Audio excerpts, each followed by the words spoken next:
하나님이 이스라엘과 관계 맺는다라고 하는 것을, 관계의 모델을 누구에게서 찾냐면 야곱에게서 찾습니다. 하나님께서 야곱과 어떠한 관계를 맺으셨는가, 그 관계를 통해서 하나님이 이스라엘과 어떤 관계를 갖고 있는가를 말씀해 주시고 있습니다. 야곱은 우리가 잘 아시는 대로 태어나면서부터 형 발 뒤꿈치를 잡고 나왔을 뿐만 아니라 하나님과 씨름을 했다는 것으로 봐도 이 보통 인물이 아니었습니다. 야곱의 생애는 늘 경쟁하는 삶이었고 하나님과 힘을 겨루면서도까지도 자기의 고집을 꺾지 않는 그런 인물이었습니다. 그런 야곱의 삶을 하나님은 이스라엘의 삶과 대비해서 오늘 우리에게 말씀해 주시고 있습니다. 그럼 어떤 대비함이, 이스라엘의 어떤 상황이 야곱의 상황과 비슷했는가를 우리가 한번 살펴보면서 오늘 또 우리가 이 시대를 살아갈 때에 어떤 적용점을 찾아야 되는지를 한번 알아보도록 하겠습니다. 7절 보시면 그는 상인이라 손에 거짓 저울을 가지고 속이기를 좋아하는도다 라고 말합니다. 그는 상인이라 라고 말하죠. 하나님께서 이스라엘 백성들을 가리켜서 상인이라 라고 하는 말, 장사꾼이다 라고 하는 말로 그렇게 비유를 들어서 말씀하고 있습니다. 이스라엘을 상인으로 지칭한 호세아는 이스라엘 백성들이 지금 어떻게 했느냐, 7절에 보니까 거짓 저울을 가지고 속이기를 좋아했다라고 말을 합니다. 그 당시에는 화폐가 아직 많이 활성화되지 않을 때니까 어떤 물물을 이렇게 거래할 때 상인들은 저울을 가지고 다녔습니다. 저울 추 있죠? 추를 가지고 다니면서 뭐 예를 들면은 500g짜리, 300g짜리, 뭐 100g짜리 추를 갖고 다니면서 뭐 팔로 온 사람하고 이렇게 무게를 이렇게 다는 겁니다. 그러면은 장사하는 사람들이 더 거짓을 해서 속이기 위해서는 어떻게 해야 되느냐? 300g짜리를 500g으로 만들면 되겠죠, 그렇죠? 500g짜리를 또 700g으로 만들지. 그러면은 무게는 적은데 이 사람하고는 더 많은 것을 가져올 수 있는 것 아니겠습니까? 그 얘기를 지금 하고 있는 겁니다. 그러니까 장사를 하는데 정직하게 장사하는 것이 아니라 남을 속이면서 그렇게 장사를 해서 부를 많이 축적했다라는 것을 말씀해 주고 있는 것입니다. 결국 이스라엘이라고 하는 민족이 어떤 민족이었느냐? 속이기를 좋아했다라고 하나님은 비유를 들어 말씀하죠. 이런 이야기가 어디에서도 나오느냐? 야곱에게서도 볼 수 있다라는 거죠. 야곱이 완전히 빈털터리 상태에서 밧다라나무로, 좀 그 외삼촌 집에 있는 밧다라나무로, 우리 야곱 들었죠, 그렇죠? 밧다라나무로 도망을 쳤습니다. 근데 돌아올 때는 어떻게 돌아왔느냐? 거부가 돼서 돌아오지 않습니까? 소, 양, 뭐 자기 부인들, 자식들 엄청나게 거부를 해서 이렇게 돌아오게 되었습니다. 물론 야곱은 하나님께서 자기를 축복하셔서 그렇게 부자가 되었다라고 말을 하지만은 자세히 우리가 살펴보면 그 부의 축적의 과정이 다 속임수였다는 것을 우리는 알게 되죠. 라반과 품삯을 정할 때도 야곱은 양떼 중에 얼마 되지 않은 얼룩지고 검은 양을 택합니다. 얼룩지고 검은 양은 여러분 100마리, 1000마리 중에 뭐 2마리 이렇게 나올 정도로 굉장히 극소수로 나오는, 어떻게 보면 돌연변이와 같은 그런 것이었죠. 그런데 후에 태어난 양들을 보니까 거의 다 알록지고 어룽지는 그런 양들, 그런 염소들이 많이 나왔다는 겁니다. 왜 이런 일이 일어나게 되었을까? 요즘 말로 하면 야곱은 뭐에 빨랐냐면은 이 유전공학적인 머리가 굉장히 빨랐던 거예요. 그래서 양들은 물을 마실 때 교배를 하는데 그 앞에 무엇이는가 세워두고 교배를 시켜버리면은 이것이 양의 유전자에 영향을 주어서 알록지고 또 점 있는 양들이 나온다라는 것을 이 야곱은 알고 있었다는 이야기죠. 오늘날로 말하면은 유전학적인 전문적인 지식을 가지고 있었어요. 그래서 엄청난 부를 축적하게 됩니다. 요즘도 보면 그렇잖아요. 어떤 사람이 돈 많이 법니까? 전문적인 지식을 가진 사람이 돈을 많이 벌죠. 그 지식을 가지고 여러분 돈 벌려면 굉장히 쉽게 돈을 벌 수가 있습니다. 우리 성경에 나오는 이 외삼촌 라반도 보통 사람이 아닙니다. 돈에 대해서는 철저한 사람입니다. 그런데 야곱에 대해서는 여러분 당해낼 수가 없었다는 이야기죠. 이처럼 사람이 가지고 있는 지식을 가지고 돈을 버는 데만 사용을 한다면은 다른 사람에게 피해를 줄 수도 있고, 그 피해가 결국 나에게도 와서 나는 어떻게 바라보게 되냐면 돈의 노예가 되는 그런 삶을 살아갈 수밖에 없다는 이야기죠. 제가 얼마 전에 이렇게 유튜브를 이렇게 보다가 강남에 가면 성형외과 많잖아요. 그래서 우리나라에 3대 성형외과가 있답니다. 그래서 뭐 이래 보니까 그 3대 성형외과 대표 원장이 1년에 가져가는 돈이 세금 다 떼고 100억을 가져간다 그래요. 그러니까 이거 엄청난 거잖아요. 그렇죠? 강남에 자기 빌딩 뭐 10층짜리 있고 또 100억씩 가져간다 그러니까 엄청난 돈이에요. 떼돈을 버는 거죠. 또 법률인들 보십시오. 뭐 정관이행으로 해가지고 얼마나 많은 변호사로 해가지고 돈을 한 건당 뭐 수십억씩 그렇게 벌어갑니까? 그러니까 여러분, 전문적인 지식을 가지고 있는 사람은 그 지식을 가지고 돈을 벌려고 하면 한정없이 그렇게 많이 벌을 수가 있어요. 왜냐하면은 그 전문적인 지식을 가진 사람은 자기들만 아는 전문적인 용어가 있기 때문에 그렇습니다. 여러분, 병원에 가서 의사 선생님들이 이렇게 설명을 해줄 때 자기들만 아는 그런 막 용어를 사용하는 분들보다는 우리가 알아듣기 쉽게 설명하는 의사가 훨씬 좋지 않습니까? 근데 의사 선생님들이 자기들끼리만 아는 그런 전문 용어를 써서 막 이렇게 해버린다면 우리는 몰라서 그렇게 당할 수밖에 없는 거예요. 그래서 전문적인 지식을 가진 사람은 무조건 정직해야 됩니다. 정직이 필수예요. 그것을 가지고 봉사할 때 마음으로 마음으로 봉사하는 마음을 가지고 그렇게 활용해야 되지, 돈을 벌겠다고 그렇게 해버리면 무서운 결과가 나올 수밖에 없다는 이야기죠. 물론 자신이 가진 지식으로 다른 사람에게 봉사하는 마음으로 일을 하며 생기는 수입은 하나님께서 주시는 그런 복이겠죠. 그러나 돈을 벌 목적으로 그 지식을 사용할 때 굉장히 좋지 않은 결과가 나타납니다. 이런 것들이 종교에게서도 그대로 드러나게 됩니다. 특별히 저는 뭐 스님들은 잘 모르겠고 목사들은 좀 아니까, 그렇죠? 목사의 세계에서도 보니까 하나님의 지식을 독점하고 있는 사람들 아닙니까? 어떻게 보면요. 요즘 보면 인터넷도 많고 여러분들 뭐 쳐보면은 여러분들 스스로도 성경을 배우고 익힐 수 있는 그런 일들은 많이 여러분들이 접할 수가 있습니다. 그러나 아무리 여러분들이 많이 접한다고 해도 평생 성경 갖고 씨름한 그 목사들을 당해낼 수가 없습니다. 그래서 목회자가 하나님에 대한 전문적인 지식을 가지고 무당 노릇을 하기 시작을 하면요, 그 일은 범죄의 일을 떠나서 사람을 완전히 파멸로 이끄는 그런 일이 될 수 있다는 이야기죠. 아무리 똑똑하고 논리적인 사람이라 할지라도 성경 구절 하나 딱 갖고 와갖고 그 사람 앞에 와가지고 축복하고 저주를 해버리면요, 그것을 당해낼 재간이 없습니다. 머리로는 아니라고 생각을 하는데, 내가 뭐 설교를 듣다가 뭐 저주를 한 방 먹었어요. 한 방 먹었는데 그게 암만 해도 내인 것 같아요. 근데 어느 날 생활하다가 안 좋은 일이 딱 생겨버려요. 그럼 그게 뭐 때문에 생긴 것 같습니까? 그런 저주가 나에게 임해서 생긴 것 같은 느낌이 들 것 아닙니까? 그래서 저주를 한번 이렇게 막 이상하게 받게 되면 그게 내 마음속에 완전히 지배를 해버려갖고 이게 잘 해결이 안 되는 경우를 굉장히 많이 보게 됩니다. 이처럼 목회자가 자기만 알고 있는 자기만의 성경에서 말하고 있는 지식을 가지고 장난질 쳐버리면은 성도들이 굉장히 힘든 상황에 처해 할 수 있다는 이야기죠. 그래서 어떤 전문적인 지식을 가진 사람은 정직해야 됩니다. 정직하고 봉사하고 사람들을 살리려는 마음으로 그 지식을 활용할 때에 그것이 참으로 하나님이 기뻐하시는 지식이 될 수가 있는 것이지, 그거 갖고 장난을 치면 안 된다는 이야기예요. 근데 야곱은 어떤 사람이었느냐? 그 전문적인 지식을 갖고 자기 재산을 축적하는 장난질 치는 사람입니다. 만약 야곱이 여러분 자기가 가지고 있는 어떤 유전적인 전문적인 지식을 가지고 어려운 사람의 양이 봤는데 그 양을 가만히 보니까 좋은 양이 나오지 않고 맨날 아롱진 양, 얼룩진 양, 전박이 양들, 이런 양들이 나오는 걸 보면은 이게 이래서 나오는 거다라고 가르쳐주면 여러분 그 얼마나 그 복된 일이겠습니까? 그 가축의 병 고치는 일을 위해서 봉사를 했다면은 야곱은 주변 사람들로부터 엄청난 칭찬을 받았을 겁니다. 그런데 야곱은 그 지식을 가지고 어떻게 사용했냐면 내 재산 축적하는 데 사용해 버리는 거예요. 그래서 생물학서적에 보면 야곱은 없잖아요. 파스텔 이런 사람들이 있고, 그렇죠? 다빈 같은 사람들이 있는데 야곱이 없어요. 왜 그러냐면 자기를 위해서 사용하기 때문에 그렇다는 이야기죠. 야곱의 이런 삶을 하나님은 7절에서 그렇게 얘기하고 있는 거예요. 너희는 상인이라.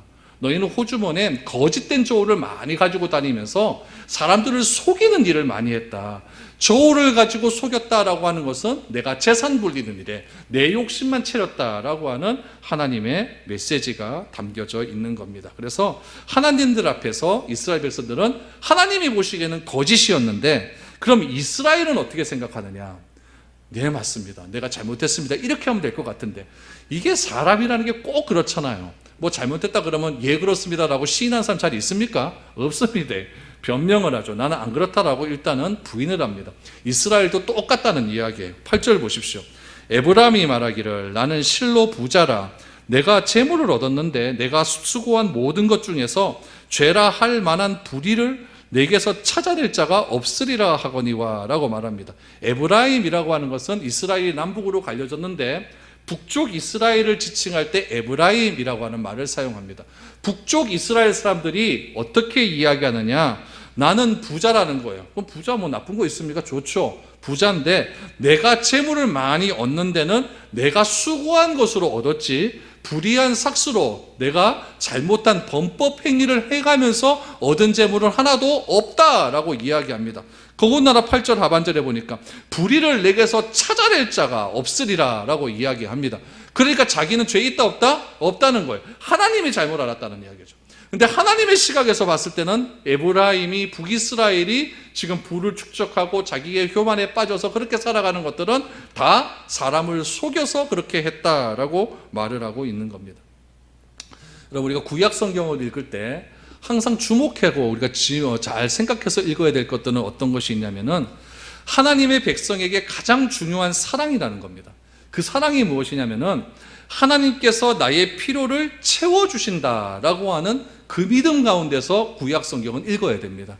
그런데 이스라엘 백성들은 항상 범죄함이 무엇이냐면은 하나님께서 내 필요를 모른다고 생각하는 거죠. 하나님께서는 나를 구원하시고 나를 선택해 주신 것은 맞는데 내가 먹고 사는 문제에 대해서는 하나님은 전혀 관심이 없는 것 같다는 생각을 많이 하는 겁니다. 그래서 먹고 사는 문제의 전문가인 우상을 찾아가는 거죠. 그 우상이 누구냐면 바알신과 아세라신이라는 이야기예요. 그래서 항상 우리가 생각하는 거 구약성경 읽을 때마다 이스라엘 백성들이 왜 이렇게 범죄하느냐, 하나님께서 사랑을 베풀어 주시는데 우리의 필요를 채워주시는 하나님은 안 믿기 때문에 생겨지는 일이라는 거예요. 그래서 아브라함이 고백한 것처럼 어떤 고백이 있어요? 하나님은 나의 여호와 이레이시다, 나의 쓸 것을 미리 아시고 채워주시는 분이시다 라고 하는 그런 믿음의 고백이 있어야 되는데 이스라엘 백성들은 전혀 그런 것들을 찾아볼 수가 없는 겁니다.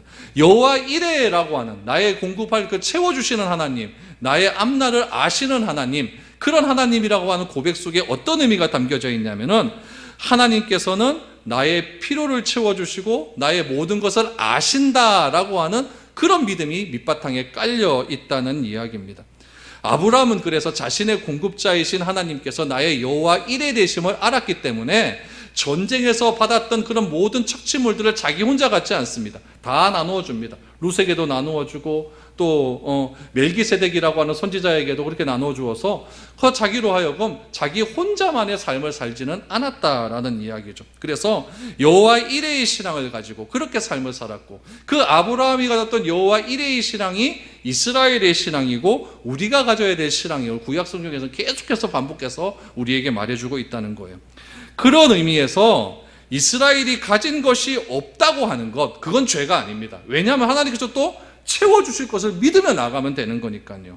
하나님께서 주시지 않은 것이 문제이시지 내가 가지지 않았다는 것은 절대 죄가 아닙니다. 만약에 내가 게으르고 일을 안 해서 내가 아무것도 없다, 이건 물론 죄가 될 수가 있죠. 그러나 성실한 삶을 살았음에도 불구하고 내가 가난하다는 것은 절대 죄가 아니라는 거죠. 반대로 생각하면 부자가 더 죄일 가능성이 훨씬 크다는 이야기입니다. 무식한 사람들보다는 똑똑한 사람들이 죄를 지을 가능성이 더 큰 것 아니겠습니까? 하나님이 주시지 않았음에도 불구하고 혼자 독파해서 유식해져 버렸을 때에 그것은 틀림없이 죄일 수 있다라는 이야기입니다. 그래서 성경은 가난이 절대 죄라고 이야기는 하지 않습니다. 그러나 내가 다른 사람보다 더 많이 가졌다고 한다면, 내가 다른 사람보다 더 많은 것을 소유했다고 한다면 그 소유가 진실되게 소유가 되었는지 그 과정을 정확하게 알아야 된다는 이야기예요. 근데 오늘 8절 말씀해 보니까 나는 부자라래게, 나는 가진 것이 많다라고 이야기하면서 나의 불의를 찾아내지 못할 것이다. 찾아내지 못할 것. 이것이 잘못됐다는 이야기입니다. 그럼 뭐예요? 이거 다 감췄다는 이야기죠. 요즘 말로 하면은 다 이중잠부 만들어서 관리하는 거예요. 다 감췄다는. 계좌 추적해도 못하게 다 막아놨다는 이야기죠. 그렇다는 이야기죠.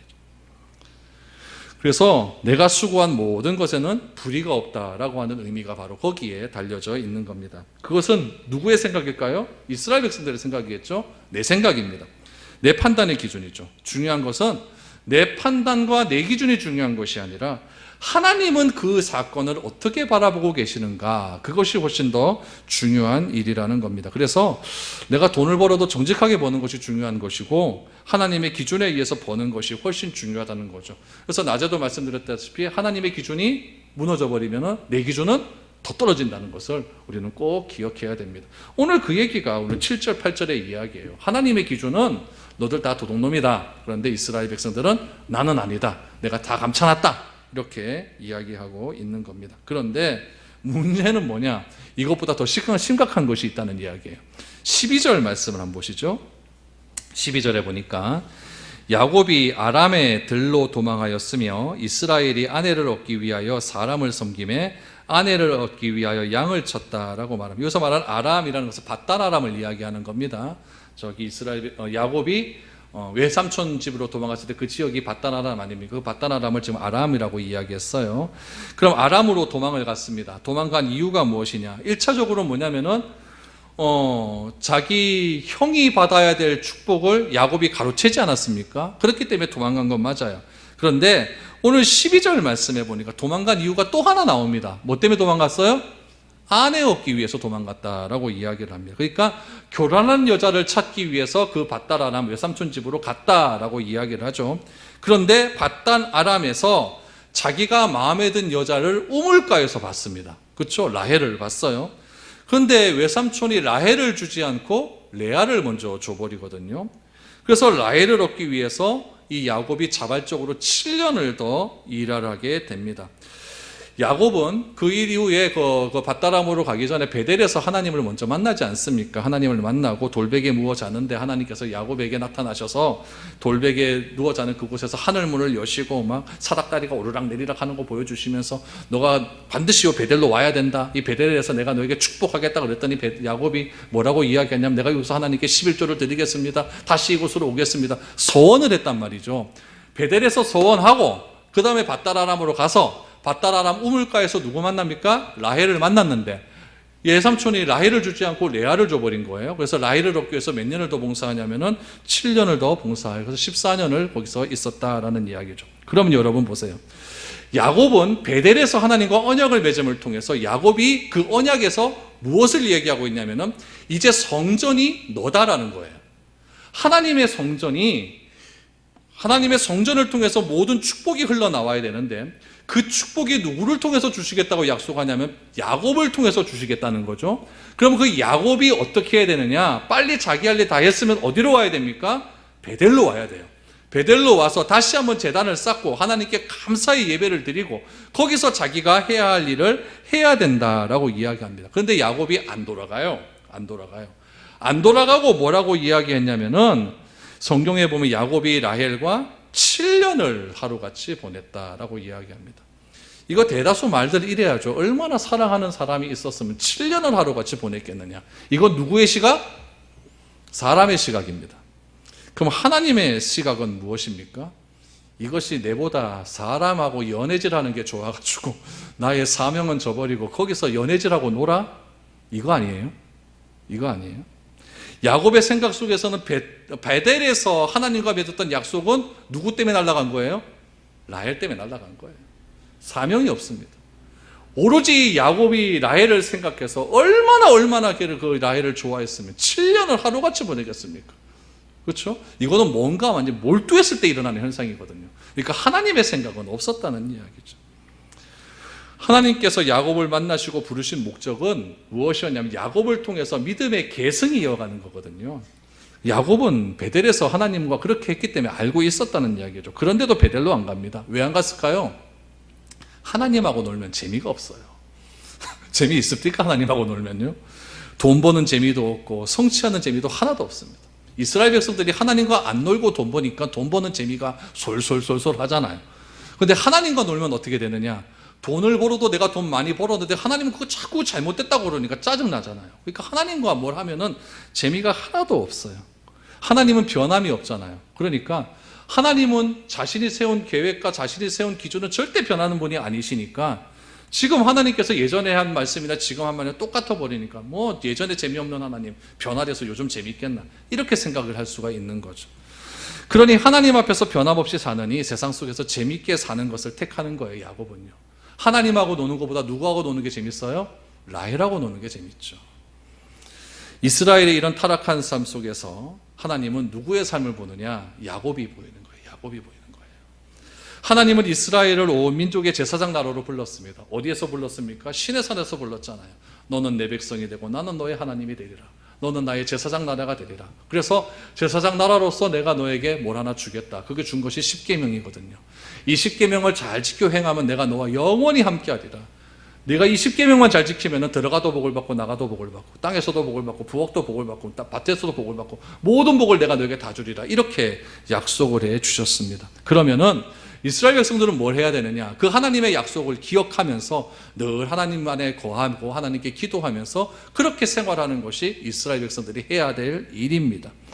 그런데 이스라엘 백성들은 하나님 앞에서 맨날 예배드려요. 맨날 아침마다 소 한 마리 잡아야 돼요. 또 점심때 되면 또 하나님께 또 제사 드려야 돼요. 뭐 잘못하면 잘못했다 하면 될 것 같은데 뭔 방식이 그렇게 복잡한지 껍데기 벗기고 내장 벗기고 또 콩팥도 해야 되고 너무너무 복잡하고 재미 하나도 없는 거예요. 재미 하나도 없는 거예요. 그래서 하나님 앞에서 재미없게 사느니 좀 재미있는 신을 택하자. 그게 누굽니까? 바알과 아세라예요. 바알과 아세라 가나안 신에 딱 보니까 너무너무 재미있게 살아요. 그래서 또 눈을 옆으로 딱 돌려보니까 어떤 나라가 보이느냐? 이집트가 보이는 거예요. 이집트는 너무너무 재미있게 사는 거죠. 이집트는요, 여러분, 이집트 문명전 이런 데 가보면은 이집트 사람들은 눈 화장부터 다릅니다. 마스카라를 까맣게 이렇게 하고요. 막 이러고. 옷 자체도 막 금옷으로 막 이렇게 입고 있죠. 얼마나 멋있습니까? 그러니까 이집트는 패션이 달라요, 우리하고는. 우리는 기껏해야 양털 이렇게 있는 걔네들은 패션이 다른 거예요.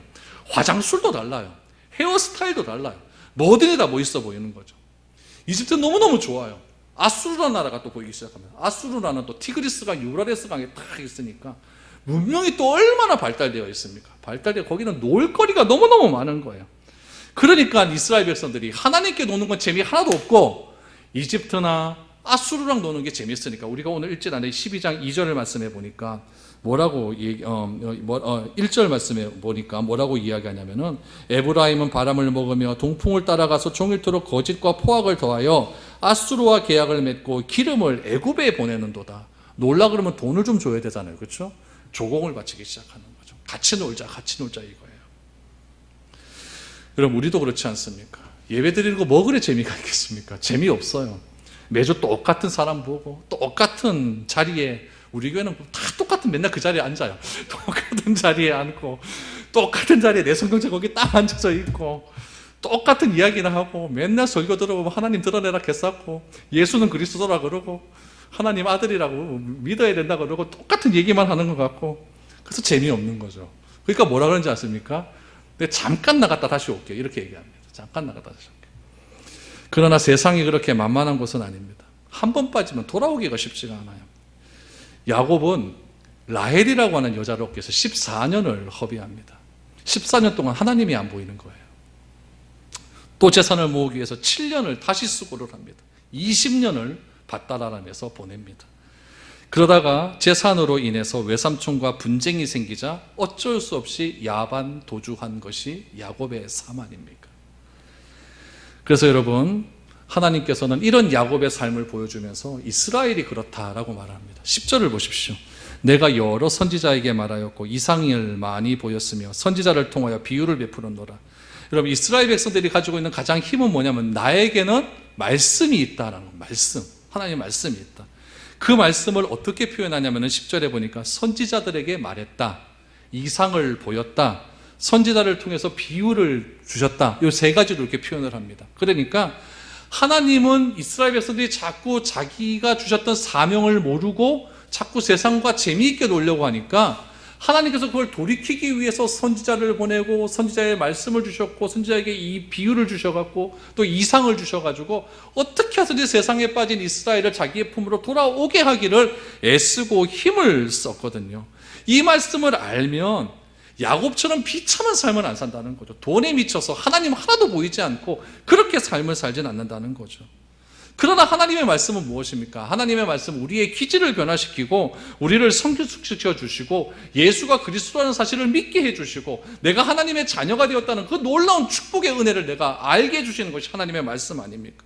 그래서 우리는 하나님의 말씀을 늘 들어야 되는 거예요. 근데 문제는 뭐냐? 이스라엘 백성들이 하나님의 말씀을 안 들으려고 하는 데가 문제가 있는 거죠. 그래서 13절을 보십시오. 여호와께서는 한 선지자로 이스라엘을 애굽에서 인도하여 내셨고 이스라엘이 한 선지자로 보호를 받았다 그럽니다. 여러분, 한 선지자로 이스라엘을 애굽에서 인도하여 냈대요. 애굽에서 인도하여 낸 사람 누굽니까? 모세예요. 모세를 뭐라고 이야기합니까? 선지자라고 이야기해요. 왜 선지자라고 이야기할까요? 이스라엘을 출애굽시킨 것은 모세가 아니라 하나님의 말씀임을 강조하기 위해서 선지자라고 이야기하는 거예요.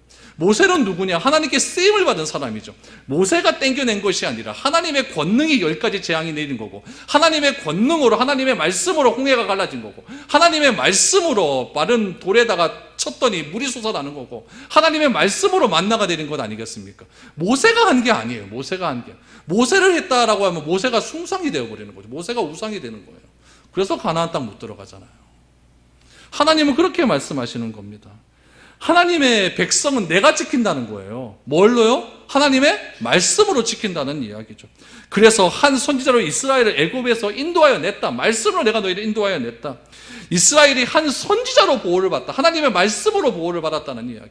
광야에서 얼마나 많은 죄악을 저질렀으며 그때마다 모세가 하나님의 말씀을 선포함을 통해서 이스라엘이 다시 돌아오는 그런 계기로 삼지 않습니까? 하나님이 우리에게 주시는 가장 큰 선물은 뭐냐? 말씀이에요. 말씀. 하나님의 말씀이 우리에게 들어온 겁니다. 그 말씀을 우리가 매일매일 들을 수 있는 거예요. 그게 가장 큰 복이라는 이야기죠. 바울이 이야기합니다. 내 백성 이스라엘은 이렇게 큰 복을 받았다는 거예요. 족보도 있어요. 조상들도 있어요. 이족도 받았어요. 하나님의 말씀도 받았어요. 하나님을 선지자를 하나님의 아버지라 부를 수 있는 그런 놀라운 특권도 받았어요. 그럼에도 불구하고 내 백성 이스라엘이 주께로 돌아오지 않는도다라고 얼마나 한탄하고 있습니까? 얼마나 한탄하고 있어요. 우리도 마찬가지지 않습니까? 하나님의 말씀을 받습니다. 어디서나 말씀을 들을 수가 있어요. 라디오 틀어도 하나님 말씀 나옵니다. 인터넷 틀어도 나옵니다. 스마트폰 들어도 나옵니다. 주일날 오면 또 말씀 듣습니다. 매일 말씀 들어요. 그것이 가장 큰 축복인 줄 알고 내 삶 속에서 말씀에 맞는 삶을 살아가야 됨에도 불구하고 우리는 오로지 무엇에 미쳐 삽니까? 야곱이 라헬에 미쳐서 20년 동안 돈에 미쳐서 그렇게 살아가는 처럼 우리도 그렇게 살지 않느냐, 이 얘기입니다. 그래놓고 내가 돈 많이 벌어놓고 너는 죄 지었다 그러면 하나님이 다 감춰놨습니다. 내가 무슨 죄 지었습니까? 이렇게 이야기한다는 거예요. 말씀으로 모든 인간의 논리와 복잡한 생각과 나의 모든 계획을 버리고 하나님을 붙들게 되면은 그 사람은 세상이 이기지 못한다라고 말을 합니다. 진리가 할지니 진리가 너희를 자유케 하리라. 자유케 하리라. 야곱처럼 시행착오할 필요가 없습니다. 하나님의 말씀이 나를 이끈다는 것을 내가 체험을 해봐야 됩니다. 그러므로 내가 여러분 고집을 좀 버리십시오. 세상 재미에 내 삶을 던지지 마십시오. 하나님께서 나를 변화시키는 그 물결에 나를 던져야 됩니다. 그럴 때 우리가 살 수가 있다는 이야기예요. 그러면 내 삶 속에서 주님의 뜻은 이루어지고 승리자의 삶을 살게 된다는 것이 호세아가 에브라임에게 말하는, 호세아가 북이스라엘에게 말하는, 또 3000년이 지난 우리들에게 말하는 그 메시지라는 것을 우리가 꼭 기억했으면 좋겠습니다. 그래서 이 호세아 12장은 하나님께로 제발 돌아와라. 거짓을 버리고 하나님께로 돌아와라. 그럼 내가 너희를 살려주겠다라고 말씀하고 있습니다.